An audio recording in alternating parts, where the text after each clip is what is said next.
So ಇದೇ ನಿಟ್ಟಲ್ಲಿ ಅನನ್ಯ ಭಟ್ ಅಂತ ಅನ್ನೋ 2003 2004ರಲ್ಲಿ ಅವಳು ಕೊಲೆ ಆಗಿರುತ್ತೆ.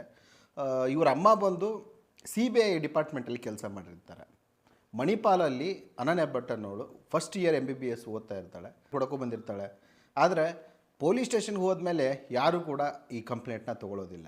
ಅದು ಯಾಕೆ ತೊಗೊಳ್ಳೋದಿಲ್ಲ ಅಂತ ಅಂದರೆ ವೀರ್ಯ ಒಂದು ಕೇಸಲ್ಲಿ ಕೈವಾಡ ಇದೆ ಅವ್ರ ಫ್ಯಾಮಿಲಿಯಿಂದ ಅನ್ನೋ ಈ ಉದ್ದೇಶದಿಂದ ಅವರು ಕಂಪ್ಲೇಂಟ್ ಕೂಡ ತೊಗೊಂಡಿರೋದಿಲ್ಲ.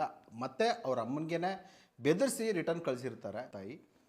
ಅವರು ಬಂದು ನಮ್ಮ ಮಗಳು ಈ ಥರ ಆಗಿದ್ದಾರೆ ಅಂತ ವಿಷಯ ತಿಳಿಸಿದಾಗ ಅವ್ರು ರಿಟರ್ನ್ ಏನು ಹೇಳ್ತಾರೆ ಅಂತಂದರೆ, ನಿಮ್ಮ ಮಗಳು ನೋಡ್ಕೊಂಡು ಕೂತ್ಕೊಳ್ಳೋದು ನಮ್ಮ ಕೆಲಸ ಅಲ್ಲ, ನಮ್ಗೆ ಇಲ್ಲಿ ಸಾವಿರಾರು ಕೆಲಸ ಇದೆ, ನೀವು ಯಾಕೆ ಇಲ್ಲಿ ತನಕ ಬಂದಿದ್ದೀರಾ, ಈ ವಿಷಯ ಇಲ್ಲಿಗೆ ಬಿಟ್ಟು ಹೋಗಿ.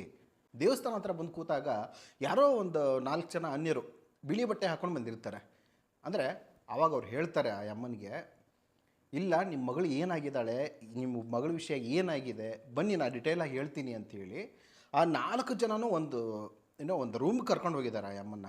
ಕರ್ಕೊಂಡು ಹೋಗ್ಬಿಟ್ಟು ಈ ಥರ ಚೇರ್ ಮೇಲೆ ಕೈ ಕಾಲುಗಳನ್ನ ಕಟ್ಟಿ ಮತ್ತು ಬಾಯಿಗೆ ಬಿದ್ದು ಅವಳ ಮೇಲೆ ಹಲ್ಲೆ ಮಾಡಿ, ನಿಮ್ಮ ಮಗಳ ವಿಷಯ ಇಟ್ಕೊಂಡು ಧರ್ಮಸ್ಥಳಕ್ಕೆ ಇನ್ನೊಂದು ಸರಿ ಬರೋಕ್ಕೆ ಹೋಗಬೇಡ, ಇದನ್ನು ಇಲ್ಲಿಗೆ ಬಿಟ್ಬಿಡು, ಇಲ್ಲ ಅಂತಂದರೆ ನೀನು ಕೂಡ ಜೀವಂತವಾಗಿರೋದಿಲ್ಲ ಅಂತ ಹೇಳಿ ಅವ್ರ ತಾಯಿಗೆ ಬೆದರಿಸಿದ್ದಾರೆ.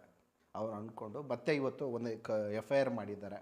ನನಗೆ ಈ ಥರ ಆಗಿತ್ತು, ಧರ್ಮಸ್ಥಳಕ್ಕೆ ಹೋದಾಗ ನನ್ನನ್ನು ಹೊಡೆದಿದ್ರು ಮತ್ತು ಅಲ್ಲಿ ಜನ ನನ್ನ ಮೇಲೆ ದಬ್ಬಾಳಿಕೆ ಕೂಡ ಮಾಡಿದರು, ಹಾಗಾಗಿ ನನಗೆ ನ್ಯಾಯ ಬೇಕು, ನನ್ನ ಮಗಳಿಗೆ ಏನಾಗಿದೆ ಅನ್ನೋದು ನಾನು ತಿಳ್ಕೊಬೇಕು. ಇವರಿಬ್ಬರನ್ನೂ ಕೂಡ ನೀವು ಸ್ಟೇಷನ್ಗೆ ಒಳಗಾಕಿ ಇವ್ರಿಗೆ ಏನಾಗಿದೆ ಅನ್ನೋದು, ನನ್ನ ಮಗಳಿಗೆ ಏನಾಗಿದೆ ಅನ್ನೋದನ್ನು ನಮ್ಗೆ ಗೊತ್ತಾಗುತ್ತೆ ಏನನ್ನೋದು. ಜನಗಳು ಪಬ್ಲಿಕ್ ಡೊಮೈನಲ್ಲಿದೆ ಅಂತಂದರೆ ಅದು ಡಿಮ್ಯಾಂಡ್ ಇದೆ ಅಂತ ಅಲ್ವಾ, ಎಲ್ಲರೂ ಆ ವಿಷಯದ ಬಗ್ಗೆ ಕಳಿಕಳೆ ಇದೆ ಅಂತ ತಾನೇ ಇರೋದು.